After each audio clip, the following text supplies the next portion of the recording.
Hey, everybody. Welcome to the Santita Jackson Show, AM 950 Radio, the voice of progressive Minnesota.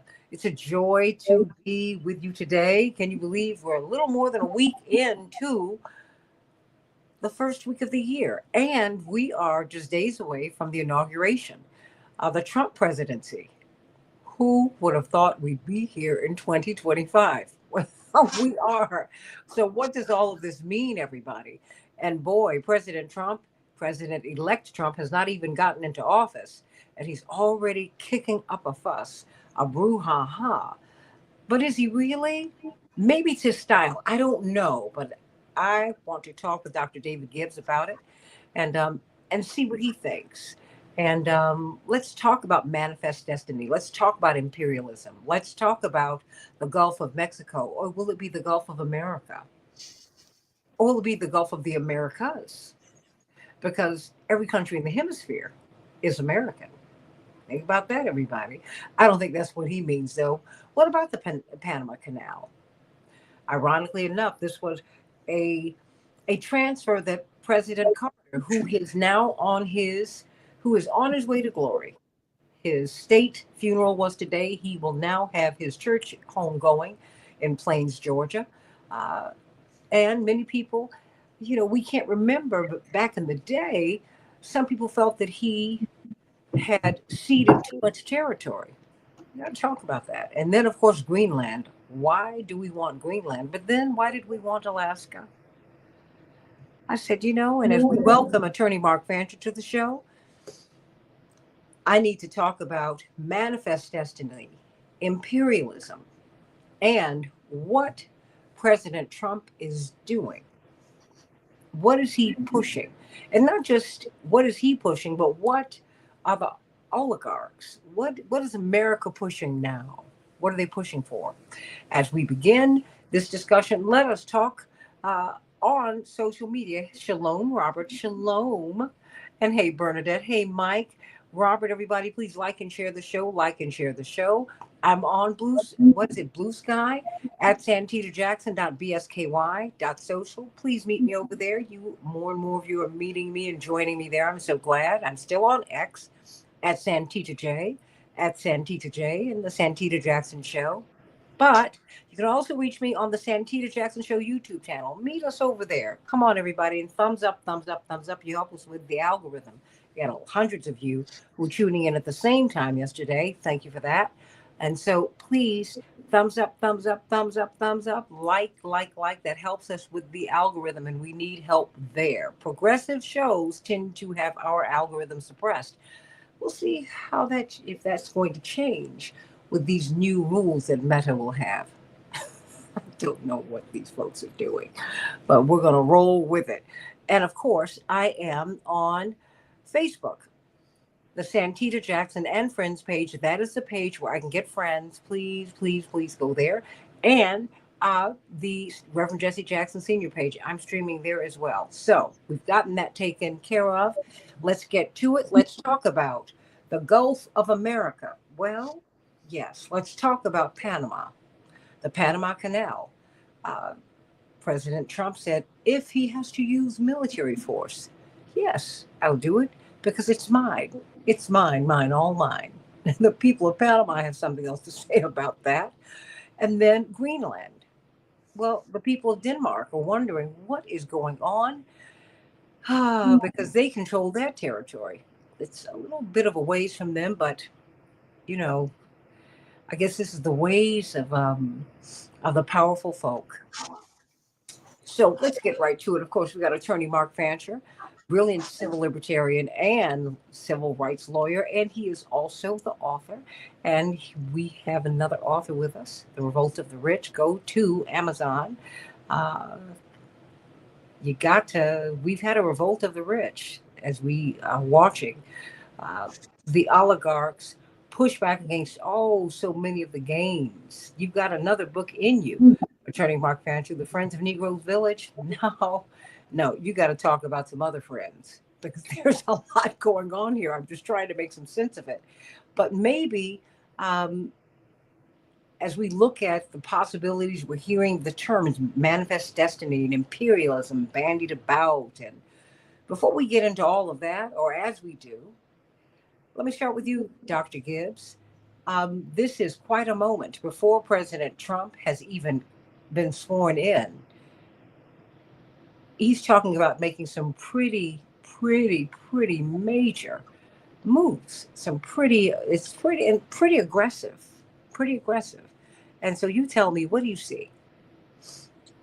In all probability, this is Donald Trump expressing megalomania and grandiosity and enjoying the theatrics of it all and the attention. Now, there may be a serious side to it, which I'll get to in a moment, but more likely, this is something that he'll just gradually let go of and move on to something else. That's how he functions. He often does this over the last 80 years, and people have kind of gotten used to it. There is the one place where I think he might have, I mean, a number of things. I suppose hypothetically anything's possible, but I find it unlikely. He'll do things like annexing Canada or militarily attacking the Panama Canal area, or even renaming the Gulf of Mexico the Gulf of America. That seems far-fetched to me. The one area where I think he might have a possibility of major change could be Greenland, in the sense that there is a independence movement in Greenland. We're talking here about a very small number of people. It's a gigantic area, 3 times the size of Texas, but most of it, of course, is covered by an immense glacier. It's kind of like a mini Antarctica. Along the coastline of Greenland, you have lots of tiny villages with, I think, a total population of about 56,000. It is not only part of Denmark. It is a self-governing territory of Denmark. It's been part of Denmark in some form or another, officially since, I think, the early 1800s, so a long history there. On the other hand, it's self-governing, and the vast majority of people living in Greenland, again, we're talking 56,000, so it's a small number, are Inuit, not Danish, who speak Greenlandic primarily. And they're indigenous people. I'm sorry? Inuits are indigenous people. We would call them Eskimos, right? Right. We used to call them Eskimo, but that's fallen out of favor. It's seen in negative light. So I think we should say Inuit, but that's what they call themselves. But in any case, there's a significant independence movement. The president of Greenland is pro-independence, and they may be having a referendum coming up very soon on this issue. And so I think it's unlikely Trump would, well, first of all, Trump could very easily encourage the independence movement and then offer, dangle before the people of Greenland some financial incentive. Again, since we're talking about a small number of people, it wouldn't be that costly to the United States to offer some kind of very large infusion of money and encourage, probably not them actually being annexed by the United States. That would require, I assume, an act of Congress. It would be legally complicated. More likely, I would think, a nominally independent Greenland that would become a de facto sphere of influence of the United States, with all sorts of American privilege, access to natural resources, access to military bases. We're speaking here about an Arctic region that may be thawing significantly due to climate change. It's astonishing, by the way, we aren't taking that more seriously, because that'll be devastating. I live near California, where they're having these horrible fires, which is likely due to climate change. But all the same, I think a lot of economic interests are looking to climate change as a potential bonanza in terms of getting access to resources in the Arctic region and having a permanent shipping lane that's available much of the year to increase shipping in the Arctic and so on. And Greenland could be very handy in making all of that not only possible, but also giving the United States a major advantage in that respect. I think there are other advantages as well. I'll get into that. There's symbolic importance. Trump wants to make America great again. Well, what could be more great than annexing Greenland or making it an American sphere of influence? You could say, I talked about MAGA, now I'm doing it. It's that kind of thing. I think one more thing, which is very important to note, there are indications Trump is coming around to the notion that Ukraine is very likely to lose the war. And NATO and the United States is likely to lose this war too, because it's our war very much. I'm seeing some hints that Trump is aware of this, just he said, that there'll be no future in NATO for Ukraine. That's a big reversal of US policy, because the whole war was all about Ukraine going into NATO. That's why we had a war in Ukraine in the first place, was because of NATO. And if Trump is recognizing this reality, I suspect people are whispering in his ear, it's just a matter of months before Russia wins this war, and there's probably nothing the United States can do about it. And if Trump is in fact coming around to that point of view, he will need to pivot onto something, a victory. If we're going to have a defeat, we need to have a victory. There's an analogy here that's worth noting. In 1983, I believe it was, the United States and France sent a large, quote unquote, peacekeeping force to Lebanon during the Civil War. That was mostly just a way of projecting US power into Lebanon during a crisis period, during an Israeli invasion and a civil war. And it ended disastrously. There was a Hezbollah attack on the barracks, both the French and the American barracks. Several hundred Marines and foreign legionnaires were killed. And it was a huge humiliation. The US and France had to pull out. And 2 days later, lo and behold, we invaded Grenada. Why did we invade Grenada? Well, certainly one of the reasons was to deflect attention from an embarrassing US defeat, essentially, a humiliation for the United States. Well, defeat in Ukraine could be viewed as a potential humiliation. Trump wants to avoid that. What could be better than to pivoting on to annexing Greenland? And so I think that's one of the things he's thinking about here, is trying to look like a tough guy. He does not want to look like America's exiting a major war with its tail between its legs. By the way, one of the reasons I think we had the war in Ukraine was to make up for the fact that Biden had just had a very big humiliation in Afghanistan. Not only did we pull out of a war that lasted almost 2 decades, with the Taliban coming right back to power after trillions of dollars, thousands of American deaths, but also there was a disastrous US departure from Kabul that looked like a replay of the evacuation of Saigon in 1975. So I think it was necessary to pivot to a new confrontation, a new glorious war, which was Ukraine. I do think that was one of the reasons we had the Ukraine war, was precisely to make up for American failures in Afghanistan. Trump may be thinking of something very similar, may very well be thinking of something very similar, because, how do I explain the fact that the defeat in Ukraine is going to occur on my watch? I have to do something about that. Well, annexing Greenland, there you go. Now, this is all speculation. I can't read Trump's mind, but he seems to be pushing this to such an extent that it may be more than megalomania. But in all probability, as I said, nothing will happen. It'll just be talk.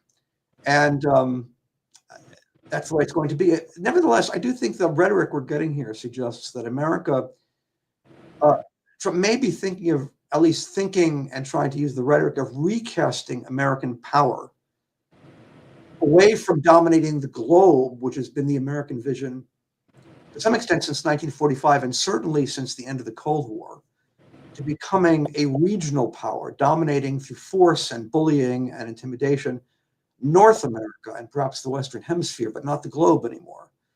And the fact that we're pushing a confrontation with Denmark and trying to embarrass Denmark here, which is a NATO power, a NATO member state, it suggests distancing the United States from NATO. I don't think Trump would have any legal authority to leave NATO, because that's a treaty, the North Atlantic Treaty of 1949. That would require the Senate to take action. Another possibility he would have is simply letting NATO wither, not formally withdrawing, but simply withholding funds, withholding US cooperation, not really emphasizing it in US policy, and letting Europeans handle their own security and doing whatever they want. That's certainly the rhetoric he's using. Whether he'll do that or not is anybody's guess. But the talk about annexing Greenland, Canada, the Panama Canal, all these things, it's just a North American focus, a very aggressive and belligerent focus, maybe kind of a throwback to Theodore Roosevelt and the kind of imperialism we got over there. Not exactly a very happy prospect, I might add, but nevertheless, it's not the same as dominating the world. And so we could be seeing a pivot away from a globalist agenda to a regionalist agenda. But again, I hesitate to push that too far, because we're talking about Donald Trump here. And a more likely scenario is it just ends up being more talk. That's all. Attorney Mark Fancher, what's your take? I think that we're in a very intriguing period.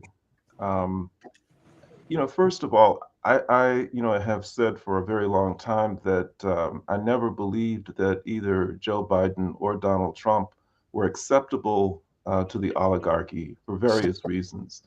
And they effectively disposed of Joseph Biden as a potential president. But I think that they saw that it would be very difficult to avoid having Donald Trump go through the electoral process and possibly win. And that's because of the overwhelming sentiment that they found in the country. And they just had to let it happen. But I think that they adjusted their strategy. Uh, they don't like him for many of the reasons that David Gibbs just mentioned. I mean, his opposition to NATO is just intolerable. I mean, that's the method, that's the machinery that they use to dominate the planet and to impose their will. And so they have to have that. And to have a president who's not on board with that, that's just a non-starter. And so I think that what they have done is strategically, they have moved to the idea of having a shadow presidency. Elon Musk has been the face of it. All of a sudden, he pops up out of nowhere and becomes Donald Trump's best friend forever, and quickly inserts himself into policy making, giving directions, and issuing orders to Donald Trump himself, even though we don't see that part of it. And really, in many ways, controlling the direction of the Republican Party right now through control of the purse strings. And so I think that that's happening. You see all of the major players, those who are members of the oligarchy, rushing to pay millions of dollars to Donald Trump to finance the inauguration in order to get close to him and to many. I mean, the media speculates that they're doing this to get favor. I say that they're doing it to get control. They're paying money so that Donald Trump is forever in debt to them, and they're locking him down. They're trying to control him, and I think that they're succeeding. And I think that one of the things that is happening is that they're smart. They understand that the general legal drift, the general social drift, has always been away from colonization and imperialism.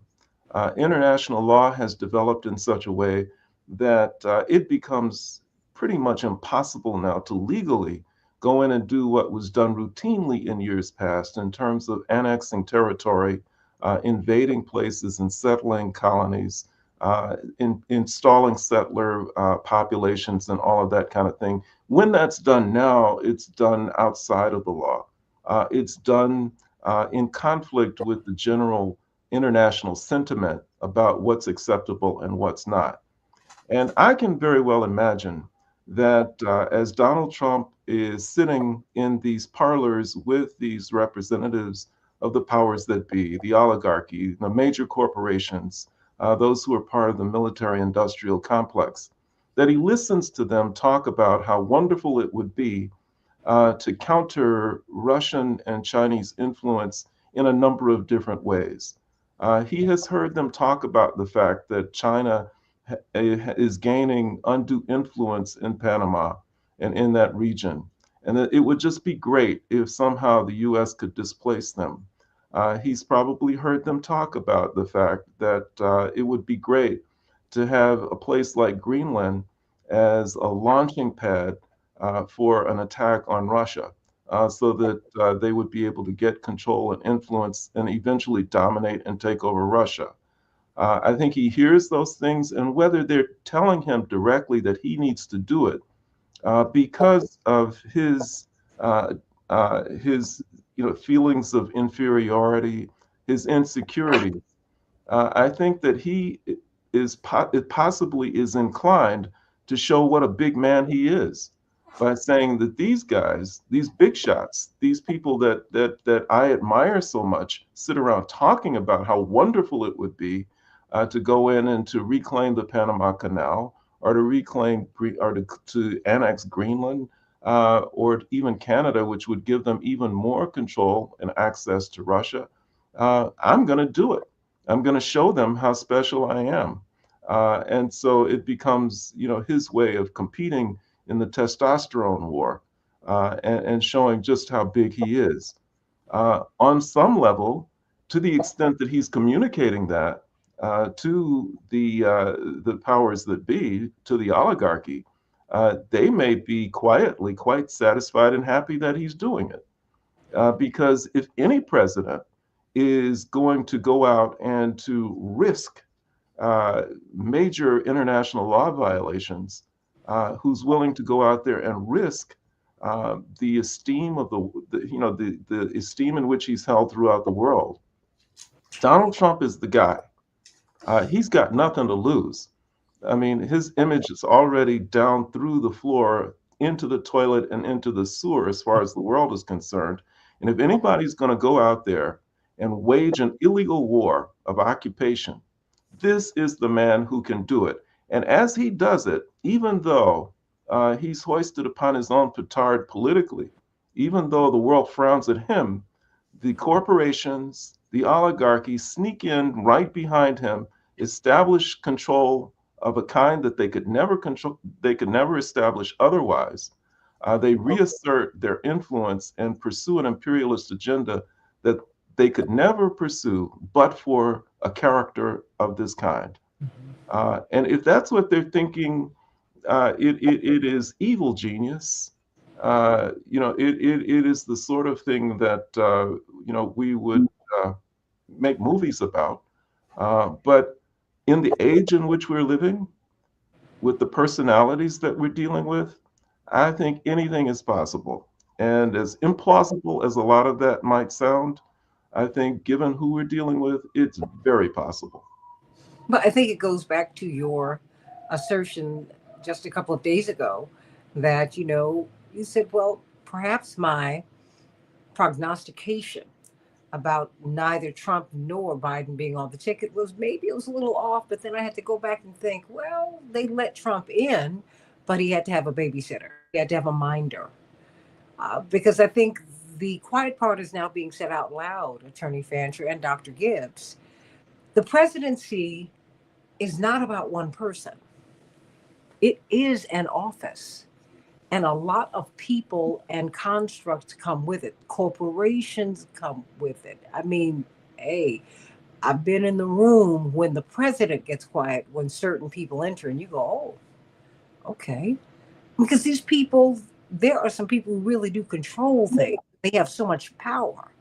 If you think that that Bill Gates can't get his call returned quickly, or Prince Charles cannot get his call returned quickly, or wait a minute, I'll be right back in a moment.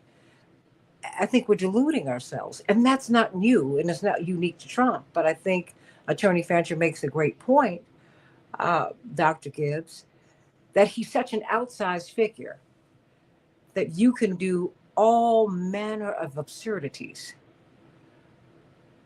on his watch, just as you could become more imperialist if you have a black face in a high place. You can drop more bombs. You can put AFRICOM in Africa. You can take out Gaddafi, who was arguably the strongest leader in all of Black Africa and all of Africa. He was the leader, and he was on the verge of creating a United States of Africa under one currency. He was on the verge of that. And you could not, George Bush couldn't do that. I mean, Mark, help me out. I need Dr. Gibbs. I mean, let's keep it, let's be very honest, because, symbolism does matter. Do you think I'm missing something here? Well, no, I think that one of the things I do know, just following up on what both of you have said, is that you have this thing, there's indeed kind of an establishment, a ruling class, if you want to put it that way, that has enormous power in this country and does indeed constrain the president. With regard to specifically foreign policy, and that's the specific topic we're on today, it's called the foreign policy establishment, which is a bit of a euphemism But it is kind of a permanent government that has been bipartisan up till now. And a very distinctive feature of the current day is the extent to which the foreign policy establishment seems to be united in absolutely loathing Donald Trump. That's an extraordinary thing. But why? Why do they loathe? I think there are a number of reasons. One of them is that he is not predictable. He says strange things publicly all the time. That's a strategy of his. I think, first of all, he enjoys it. Second of all, I think keeping people off balance, keeping them guessing, that's part of his technique. But they do not like unpredictability, and particularly with regard to the issue of NATO, which is the jewel in the crown of America's overseas empire. That's number one for them. And Trump has, from the very beginning, expressed skepticism, at least, about the necessity or even desirability of NATO. And that they hate, that they do not trust. And but if I may say, going back to 2016, because I started looking at some of the debates, because I said, I've got to take another look at him and the field. I've got to look at Marco Rubio, who could really move right into being Secretary of State. He's a hawk, he's a hawk in the Americas, but he can be a little bit more progressive in his African policies. It's a real mix. It's real interesting. And to see the fury with which Donald Trump attacked the establishment about the invasion of Iraq. He said, you lied. You just lied. He did. And he was so angry about it. And I think it was genuine. He said, people died. You just lied. All of you lied. And you could see it froze the stage. They were like, well, he said, no, you lied. And that was not the most popular thing to say, I think, at that time. But there's no doubt that was part of his appeal. That's one of the reasons he was elected. But, I think that an impressive thing, particularly, is the extent to which the intelligence services, beginning with the CIA, seem to detest Donald Trump. This has come up again and again. Oh, why? And they openly undermined him while he was president, which is extraordinary. And a particularly interesting appointment, or potential appointment, nominee, I should say, is not so much Rubio, but Tulsi Gabbard. And she's a very interesting figure. She was a lieutenant colonel in the Army. She is a lieutenant colonel in the Army with top secret clearance. She was a Democratic representative from Hawaii, part of the Democratic establishment. I think she was vice chair of the DNC. She was being touted as, an up-and-coming figure, a young, articulate woman. And then she became the first congressperson, I should say, of either sex to endorse Bernie Sanders. She turned sharply. She was very alienated by the Iraq War. She said it was based on a pack of lies, and the veteran, was deployed overseas. She was very angry about that. And it seemed at that point, both the endorsement of Sanders as well as her anger about interventionism caused her Democratic Party to take the view, we're going to run her out of town in a rail. They told her, you will not be renominated for your seat in Congress. They basically drove her out of town. Then she, of course, endorsed Donald Trump. Surprise. Democrats are very good at this, driving people out of their party.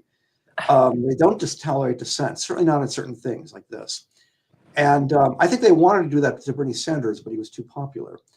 He just had too much support. They knew that was a bridge too far, but they could do it and did do it to Tulsi Gabbard. And unsurprisingly, she moved to the Republican Party.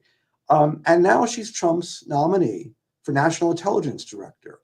And more than anyone else, this is the figure with attracting the most opposition. And it seems to me that she is going to be oppositional to the intelligence services. And I think this wedge between the intelligence services, especially the CIA, and the Trumpers is very impressive. And it raises questions in my mind as to how interventionist Trump could be, even if he wants to be interventionist, because the most important instrument of intervention has always been the CIA, because you can do it secretly. You don't have to use Americans. You can hire people to do it for you. That's what the CIA does, right? You don't want to use Americans. You don't want to use the regular military because the Army is dispirited and low morale. They're having trouble recruiting right now. They're not really combat hardened at the moment. And, their equipment has been denuded by, giving it all away to Ukraine and to Israel. And so I think the CIA would be the instrument of intervention if intervention is what you want to do. But the CIA hates Donald Trump, and the distrust there is enormous. So I don't, and also I think instinctively what I'm seeing is Trump does have a certain instinctive reservation about getting involved in new wars. That's my impression. This doesn't mean he won't, and we came very close in the first term to a war with Iran, though at the last moment he pulled back. So again, Trump is a wild card, and who knows what he'll do. But I would, if I had to bet money, my money would be he'd be less interventionist than Biden, and he just it goes against his instincts. And I'm not sure institutionally he has the wherewithal to do it. The military is simply too weak and too unenthusiastic about getting involved in new wars. The soldiers are dispirited, and the CIA hates them, and they don't trust each other. So that doesn't seem to me like a recipe for a lot of direct interventions. Now, again, we could do something like Greenland. I think is a possibility. That might be a prospect for him. That might be something that might be doable. That's the only thing I can see as a realistic possibility for imperialism here. I could be wrong. I mean, obviously, they could tighten up the sanctions and have tightened up the sanctions. I'm very worried about Cuba because Cuba had never fully recovered from the COVID pandemic in terms of the economic damage, and the U.S. sanctions have been enormously damaging. And I'm sure that someone like Rubio would love to overthrow the government in Cuba. That would be devastating to the people of Cuba. It would also probably cause new waves of immigration to the United States, which is the bane of the Trumpers, immigration. And so that may not happen, but certainly Rubio has a personal interest in overthrowing the government of Cuba. Also Venezuela. This could cause enormous instability and enormous suffering. I certainly hope it doesn't happen, but that's a possibility. On the whole, though, I would expect it to be far less imperialistic than Biden. The extent to which Biden ramped up the level of U.S. involvement in external wars has been extraordinary. I would see Trump probably being less inclined to do that. I mean, Attorney Fancher, do you have a response to that, or is there? I mean, no, I agree. I don't think that Trump is an interventionist. I think that's one of the things that the powers that be have always hated about him. That's right. Because that's the way the empire expands. That's the way it maintains itself and sustains itself by waging these wars. So I don't think that he will initiate them. But I also think that when we're talking about intelligence agencies and their personnel and the ones who pull their strings, we're talking about criminal enterprises. Yep. The CIA is a major criminal enterprise. No other way to describe it. That's what it is. Now, why do you say that? Oh, because Did anyone just see my face? Yeah, assassinations, and experiments with narcotics and mind control, and we could go on, and infiltration, dropping drugs in the overthrowing governments, dropping drugs in the Black community. Exactly, and then using the proceeds. Gary Webb. Yeah, using the proceeds to fund counter-revolutionaries in Central America. We could go on and on and on. So even if Tulsi Gabbard were to somehow become appointed to that position, I don't think that would stand as an obstacle to the criminal activities that could and would be conducted by intelligence personnel. If she in any way interfered with it, then they get rid of her, one way or the other. Well, now, wait a minute, hold on, that part. I mean, because when you do further reading, and please respond to this, Attorney Fancher, you know, the interference to which you just spoke, David Gibbs, Dr. Gibbs, I mean, really, they physically prevented people from coming into Donald Trump's office. They physically prevented him from signing papers, like to end NAFTA, for example. I mean, so I can see he brought in a lot of, and he's nominated people who are very aggressive, because I think he saw something else that we do not know. I mean, I hate it. It's above my pay grade. But I always, there's been something else going on. I've seen a big fight. Mhm.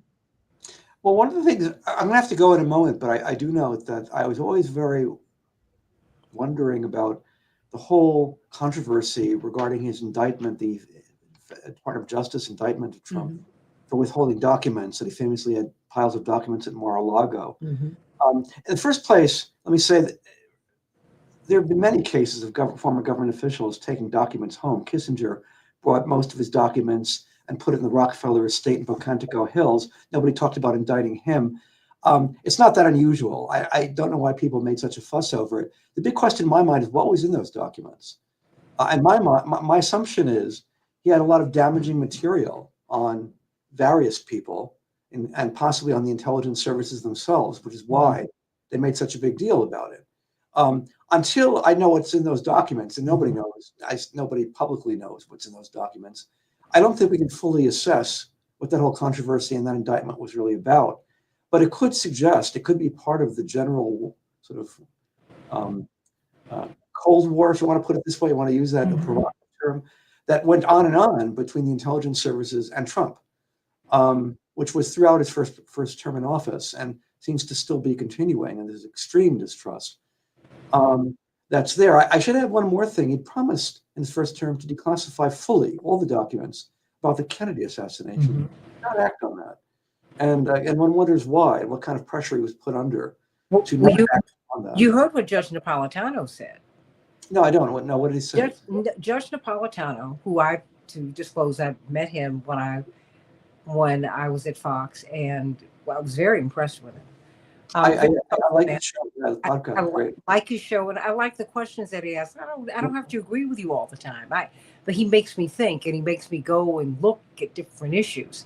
Yeah. He said, I called him, or he would call me for, just for feedback, and Donald Trump, to be clear, would call a lot of people with whom he was not politically aligned and allied during his presidency to get feedback. Everybody, he would do that. And he said, why didn't you? He said, my disappointment with you is that, he said, I need you to do something for me. He said, what is that? He said, release the Kennedy files. He said, you said you would do that. You promised, and you didn't do it. Why didn't you do it? And Donald Trump said, first, whatever you want, I'll do it, And then he told him Kennedy files. And then Donald Trump said, he paused. And he said, one day when I don't have 15 people listening at the same time on the phone, emphasis his, he said, I'll tell you. He said, but, and to paraphrase, if you saw what I saw, you wouldn't release those files either. He said that in an interview. And I said, because we forget he lives with the Secret Service attorney Fancher, Dr. Gibbs, and his children do. That's what concerned me about Mayor de Blasio when he was in New York. You remember when the police turned on him. I said, that's really dangerous when the police turn on you, because you're endangered. Look at Kennedy. Abraham Bolden, the first Black man assigned to the White House, would go to his superiors and say, hey, President Kennedy's he's in danger. These people who are protecting him hate him. They pushed him away. And then when Kennedy was killed, and he had collected evidence pointing to people inside the service who were at least complicit. And then they destroyed his reputation. And I'm grateful. I'm grateful. That's how the game is played. That's definitely how the game is played. That's how the game is played. Yeah. So, I mean, I'm just saying, I think that there's just a lot going on here. And that's why because he's brought people like Tulsi Gabbard, like Robert Kennedy, who make you go, what is he doing? And it's like he's pushing on one level, he's pushing back real hard at least at the intelligence services. I would say, generally speaking, I don't like Trump, all right? I certainly didn't vote for him. But do have, this is not even about liking him. He's well, not. I agree. I I didn't agree. vote for him. But you know, the appointment, his effort to appoint Tulsi Gabbard to the National Intelligence Service, I find that, to me, is a positive. And I think that is the kind of person we need in that position, in my view. And I think it's very significant. She's the one who's eliciting the most opposition. And that reaffirms to me that she'd be the right person for the job, just given the opposition. But you know, we'll see if she gets in. I don't know if she's going to get a majority vote in Congress or not. Well, Unfortunately, I'll add to that. I'm glad to see Kash Patel nominated to head the FBI. I mean, he Why? said his first act is What? going to be to shut down the J. Edgar Hoover building and disperse all of these agents to far-flung parts of the country. I'm with that program. Why, Attorney Fancher? Well, one word, COINTELPRO, which is for counterintelligence program. The FBI has for decades engage in the process of destroying the lives of many people in this country for a political and economic agenda of people who are not part of the community and who have been associated with many, many crimes that have been committed against the people. And they remain a very dangerous agency that operates in secrecy. And notwithstanding their stated law enforcement function, they still, even up into recent years, were engaged in activity that could be characterized as political and racial. Mm-hmm. And it does seem that Kash Patel, Colleen Rowley, the noted she was one of the Time Magazine's Persons of the Year in 2002, the noted FBI whistleblower who's been on my show numerous times. She said there are some things about Kash Patel that she found notable and that gave her hope. She said, you know, he was a public defender. She said he has a very interesting record. And he does want to look at reform, and he's someone who really pushed back on Russiagate, which was a lie. Yep. You know, I mean, and so I'm just, you know, there's some of his people, you know, I am hopeful because we cannot continue on the path that we're on. This is, if you listen to call-ins on popular television shows, radio shows, Americans increasingly absolutely do not believe the power structure. That's right. And they are, and that's socially unsustainable when you do not trust your government. It's just, I mean, and I'm saying you need to be trustworthy. I mean, don't get me wrong. I'm not saying that, you know, COINTELPRO, come on. I've lived with that. And that's not just personal. I mean, I look at just the destruction that they've wreaked upon community after community, with domestically and internationally. It's just unsustainable. Socially, it's unsustainable. And we're living in a time in which people, you know, I think we've got to be very careful because we operate with a kind of hubris, as if people don't want to seek out vengeance or retribution. I mean, there are the people who are in Cuba today really do believe in the revolution, and they've been willing to make the sacrifices. If one need only go to Cuba to see that. One of the best and worst things that could have happened, worst things for Americans or imperialists, best things for Cuba, was isolating them, because it gave Castro 3 generations or so to work on the public. And so when Angola wanted to be free, he had volunteers who would go. When South Africa needed to be free, he had volunteers who would go. If the Palestinians needed support, he had people who were willing to go and die. Those same people are there. You want them to come to the United States? I mean, I welcome anyone. I'm just saying, you're gonna have some people who might not be very friendly. I don't know. You know, some people who might not be, they're not, Marco Rubio, let's just keep it 100. He's part of the white Cubans. My grandmother chopped sugarcane in Cuba, okay? She picked beans in Cuba. My grandma, my mother's mother looks like she is a sub-Saharan African, God rest her soul. So she didn't have the social space that, say, my father's mother would have had at all.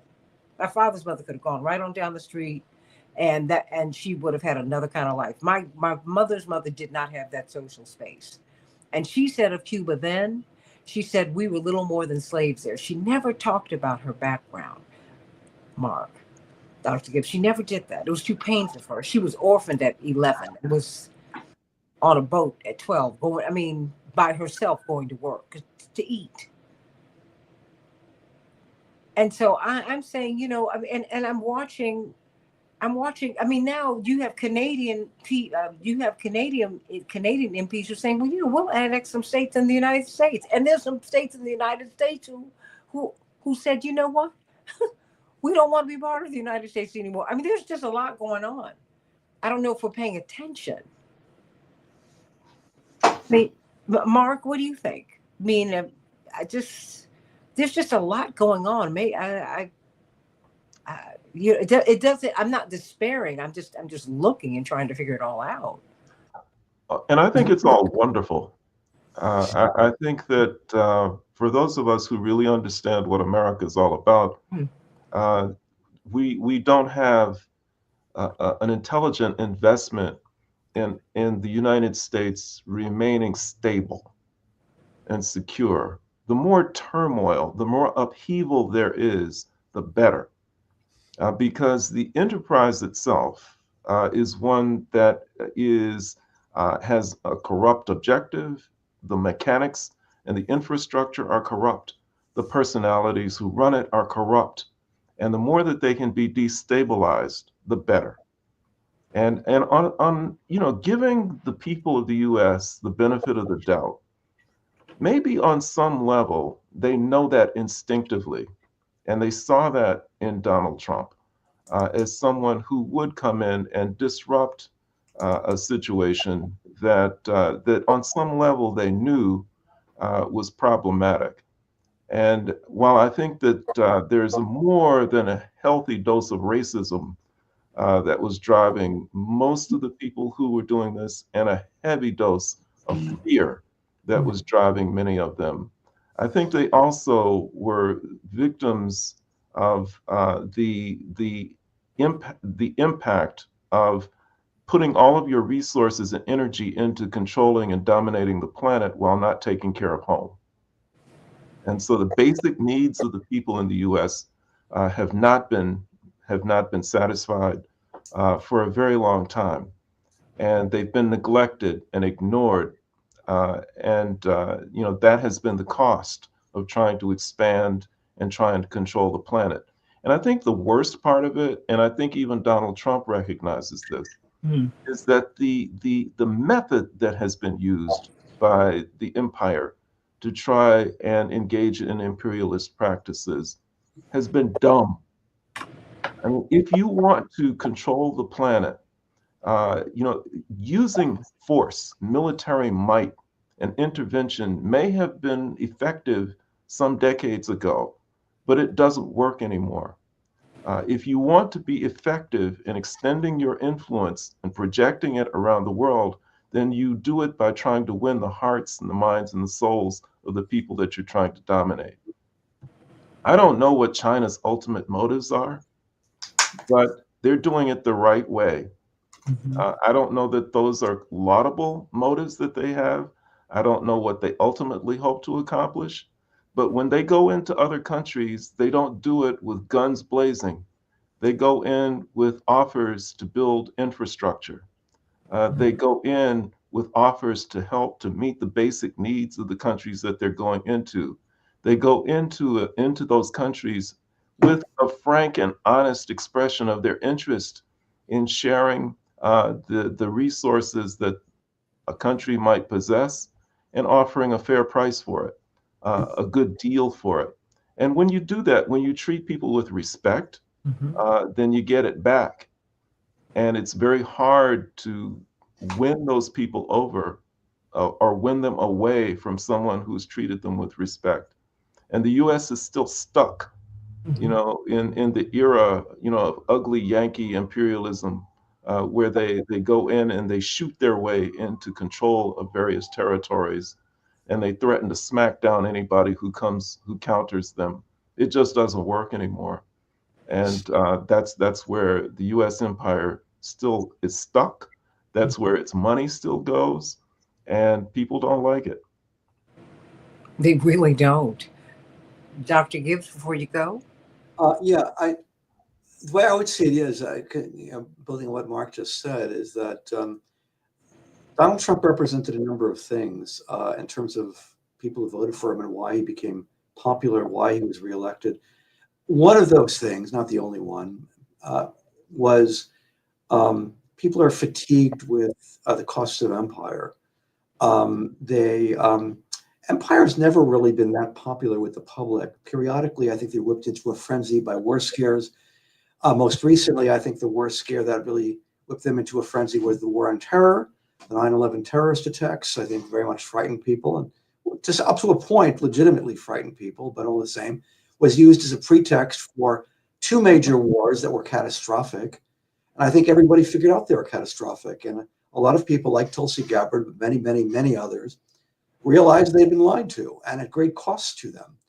And Trump was somebody who expressed, for the first time, a major candidate who expressed skepticism about that global mission. And so the fact that he expressed skepticism about it, that's one of the things that made him popular. Now, that doesn't mean he's a good man. He's not a good man. That doesn't mean he's going to follow through on anything he says, good or bad, because he has a history of not doing that.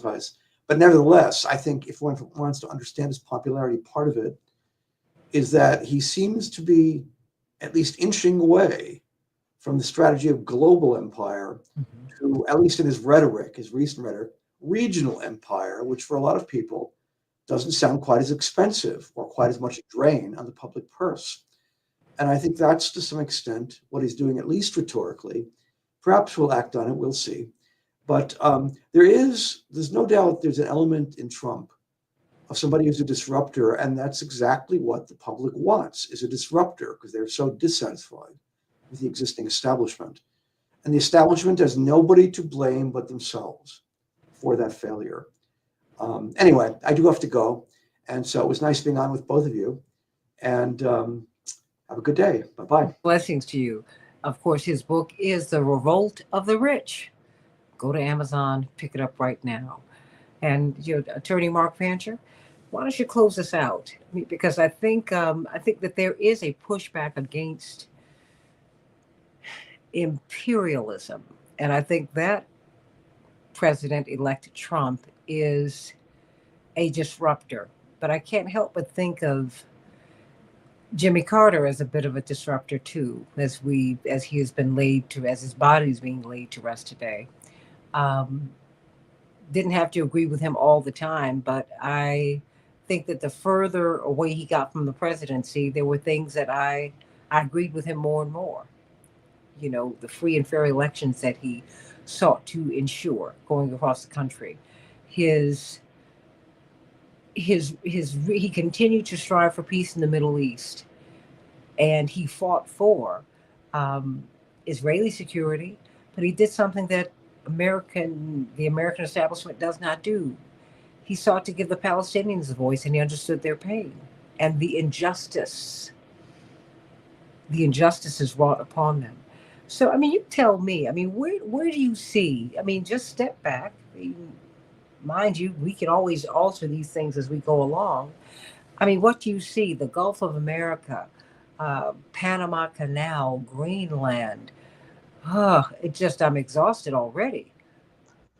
No, I think that all of these things are good, as I said. I agree with Dr. Gibbs. I don't think that any of this will ever materialize. Mm. But when he begins to talk in those terms, what it does is it creates the opportunity, it forces people to respond to it. It Mm. forces Canada to respond to it. It forces Greenland to respond to it. It forces Panama to respond to it.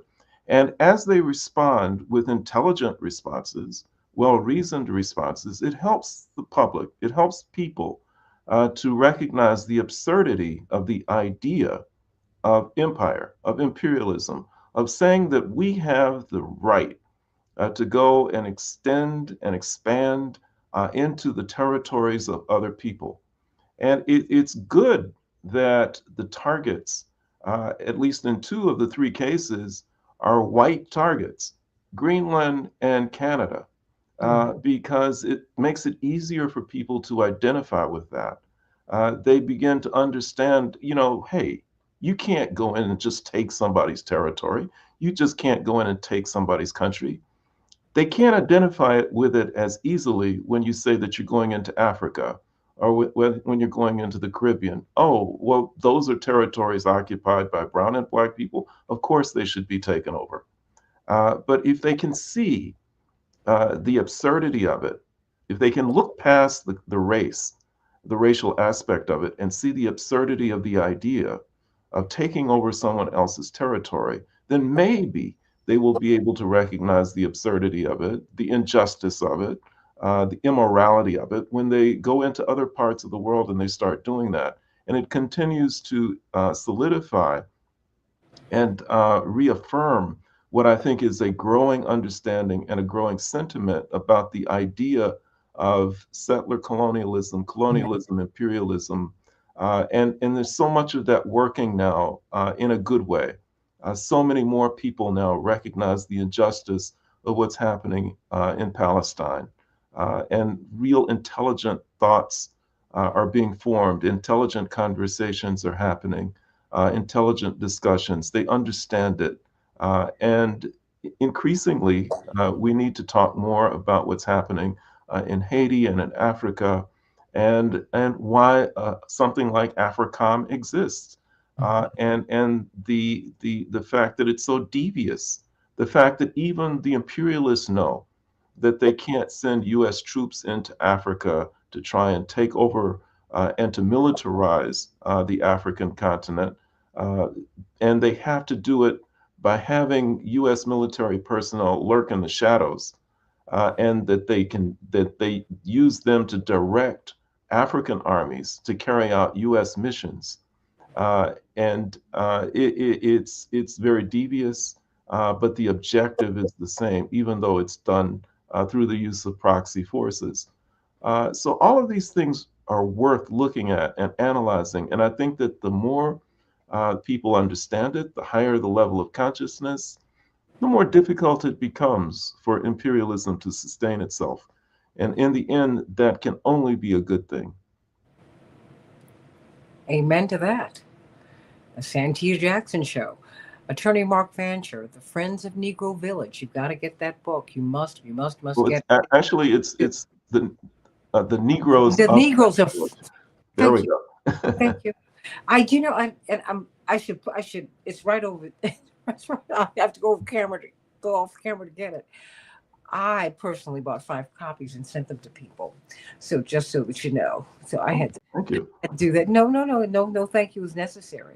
There's some books that I think that people need to read, and this is one of those books. It's very thoughtful, and I'm actually on my third read of it because it's making me do a lot of thinking, really about community,